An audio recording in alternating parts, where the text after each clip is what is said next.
Hey, what's up? This is Peter, and today we're talking about Tenet. I just watched this film the other day, and it was a great film for a start. I just want to get that ahead of the video. This was a really great film. I'm someone who really dissects films because I make films myself, and this channel is really about what can we learn from Tenet? What can we learn from things like Breaking Bad and Better Call Saul and Tenet and Django Unchained and, The Irishman, and what can we learn from these films? And even though they're so good, what necessarily did they do maybe wrong? And I'm hesitant to use that word because it's like, did they do anything wrong? Well, if you take a look at Tenet, spoiler alert, and let's say the ending, the last few scenes, and it's kind of like, I didn't hear that same clapping that I heard at the end of Dark Knight Rises. I didn't hear that clapping that maybe you get at Inception, and maybe some screenings they actually did have a little clap at the end. With mine, not really, and I heard it in IMAX. You kind of just got people walk out the cinema and now we're done. There are so many things which we can see in Tenet which we're used to from his previous films. That's not necessarily a bad thing. It just means that he's excelling at his style. I mean, they said that about Hitchcock as well, that you start to kind of see these emerging patterns because they work for him. It works same with Wes Anderson as well. You see these patterns, and they start to either lean into them, or they do what they should do, and which Tenet has actually done in this case, which is say, no, I'm going to do something a little bit different. I'm going to try and get as far away from who I am, because the further I try and go away, the more original it actually is, and the more kind of the style which you know me for expands and grows, and then becomes, I can use that as part of my style as well. And this is all important in making films because it's not enough to just make one film, then you've got to make a second film which doesn't do what the first film did, right? But at the same time, you can't ignore your inspirations and your styles. That's who you are. So Nolan has always wanted to do the spy genre type film, and he did that with Inception, and he's doing it again with Tenet, and that's fine. That's his inspiration. He's always going to lean back on these ideas. He's always going to steer towards what he wants to do. But what we're seeing with Tenet is he's not using the same composer, which is a big one, because it's not enough just to have one person do the exact same kind of feelings and themes, but having Hans Zimmer as well do it is a whole other thing. So I'm glad that didn't happen, because we were getting sick of that. As good as Hans Zimmer is, and I fucking love Hans Zimmer, it's no. Right? It's enough. It's like Tarantino using Morricone again and again and again. And yeah, you have the people who you keep going back to, but it is good to get away from them. It is good to go on a new direction for a bit, because it shows off, as I say, who you are, rather than who this collective group of people are when they only work with each other. It's not very inclusive of the world around you. So, and the experimentation in cinema, which is what it's all about. It's all about changing shots and doing something original and doing something different, because then we get to see, well, I'm not just this stereotyped actor, or I'm not just this stereotyped director.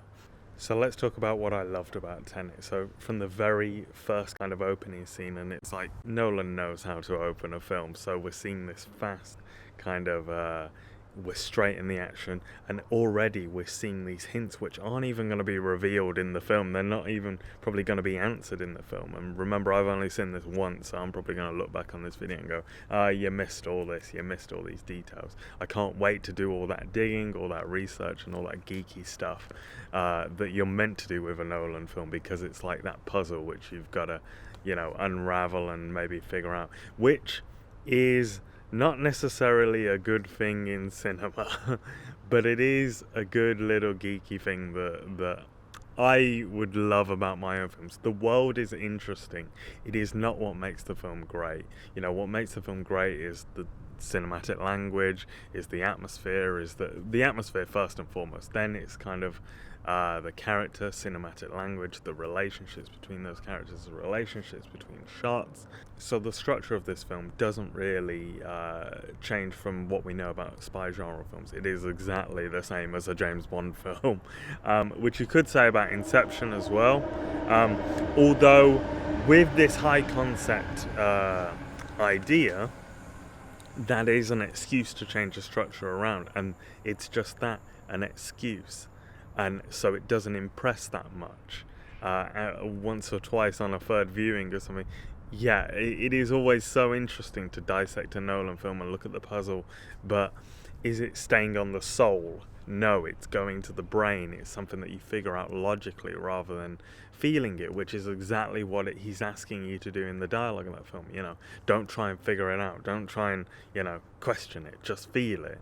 And it's like, yeah, you can say that, but we're still going to try and figure it out. And that's the problem, really, is that feeling it has always been Nolan's specific problem, if he does have one. It's like the atmosphere's there, the sound's there, the kind of, the world is detailed, the cinematic language is sometimes messing with you, but the structure is always pretty standard, really.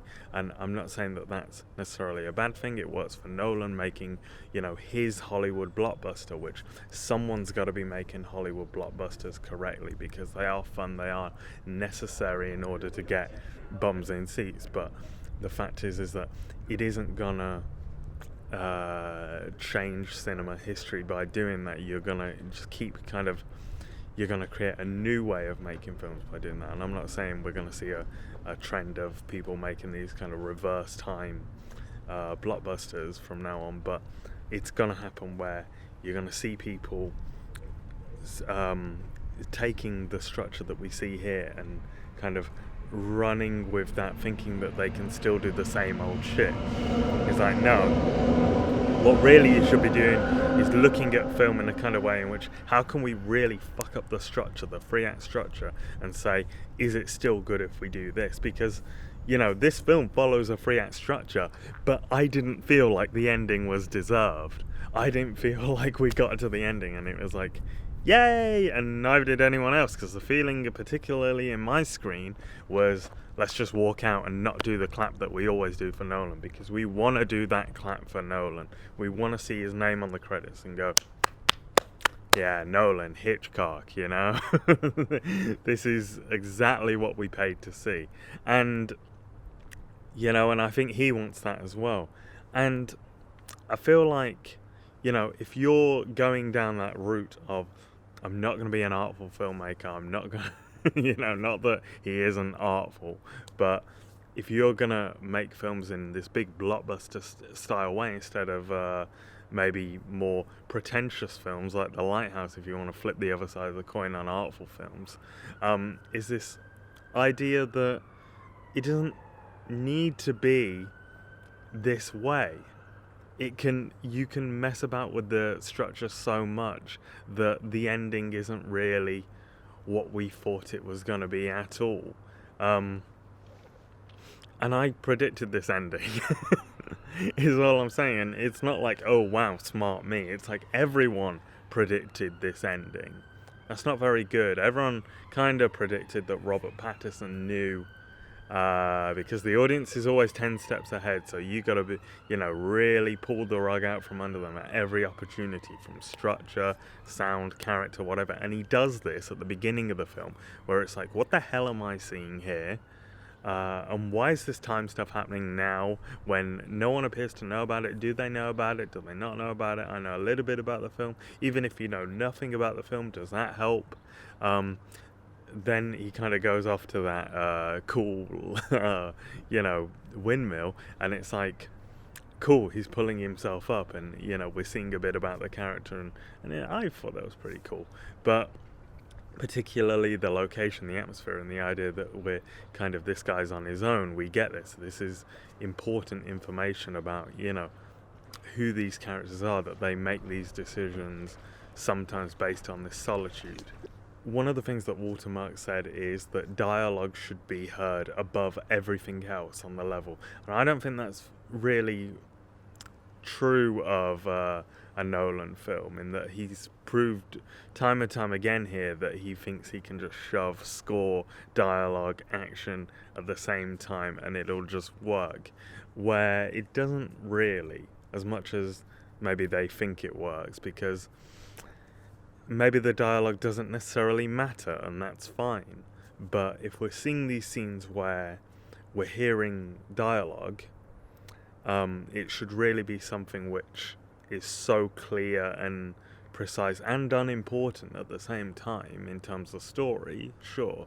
But you really, as an audience, you want to be able to understand what people are saying. And this is a criticism which I believe started with The Dark Knight Rises with Bane, and it's like, is this just a joke which he's doing from now on where we can't hear the dialogue? And I think it matters obviously which screening you're in. I mean, maybe I was in a screening where we couldn't hear the dialogue, but I believe that I'm still going to have the same problem when I get that home, when I get that on my PC, when I get that in different situations. You know, on my laptop in my car, or at home on the TV, or at a different cinema. I was in an IMAX cinema, and it's like, you're doing this for IMAX, how come I can't hear it, right? Another thing is how quickly the dialogue scenes happen. So it's like, now he's with Michael Caine, now he's with the girl, now he's with the next person, now he's doing this, now he's doing that, and then we're taken through. It's almost like they rush that bit in order to get to a slower scene later, which is, what they would do in editing. And it's like, I believe some strings were pulled there above, because I don't think that it's in Nolan's history to not linger on these scenes and play them out in a kind of way which is letting it sink in, letting that second shot linger on the audience. A friend of mine used to say about Inception, that after he watched it, that it was so complicated and cool, and the same is true of Tenet, so it's going to be remembered for years to come. What's important is that it's furthering the genre of the spy genre, and we are seeing a kind of resurgence in terms of those kind of films, and it's about time that someone did this. So it's great that we get to explore this world for years to come and go, well, what was that thing at the start of the film that wasn't really explained? What were these unanswered questions all throughout the film that we can kind of connect the dots to? And that's great. That's what we really wanted. But is it what we need for cinema? So what can we really learn from Tenet? Well, I believe that the locations provide such great atmosphere that when you're in a scene, the kind of colours and lighting, and it's not just to do with the fact that it was shot mostly in IMAX, probably all in IMAX this time. The fact of the matter is that you pick a scene where the colours and the lighting and the textures are absolutely perfect. The costumes were amazing in this film. Everything from the props to the costumes to the actors chosen. I mean, Robert Pattinson, really, with his slick back hair and doing that. That's a memorable fucking shot. You can just see from the trailer how cool this film is. And you can it's going to be one of those films which you're going to go back and watch again and again, on an evening, just like I'm probably going to go watch the Dark Knight trilogy. It's like, these are cool films, and they're worthy of being called cinema. I mean, it's not like I decide what's worthy, but if that isn't cinema, I don't know what is, because this is a fucking blockbuster. As described, delivered quite nicely. And if you want a little bit more than that, kind of philosophy-wise, there's a little bit there. There's a little bit to chew on. Is it enough? Maybe not. Maybe he isn't the person to deliver more than that. Kind of like his brother series, Westworld. It's like, you're delivering this fun, really exciting thing, a piece of entertainment. And, that's the popcorn chomper, that is. Is it like The Lighthouse? Is it like a David Lynch film or a Tarkovsky film or a Scorsese film even? One Car White? No, it isn't. And does that disappoint me a little bit? Because I know from Nolan's history with films like Following that you can provide a lot of depth from doing this simple minimalist approach to cinema, and it's something which Tarantino's had to do with Once Upon a Time in Hollywood. It's like go back to your roots almost, go back to simple storytelling, simple character work. It doesn't have to be on this grandiose, massive international scale, which I know was the point. And it wasn't going to be Tenet which did that, but Tenet is a great film to watch anyway.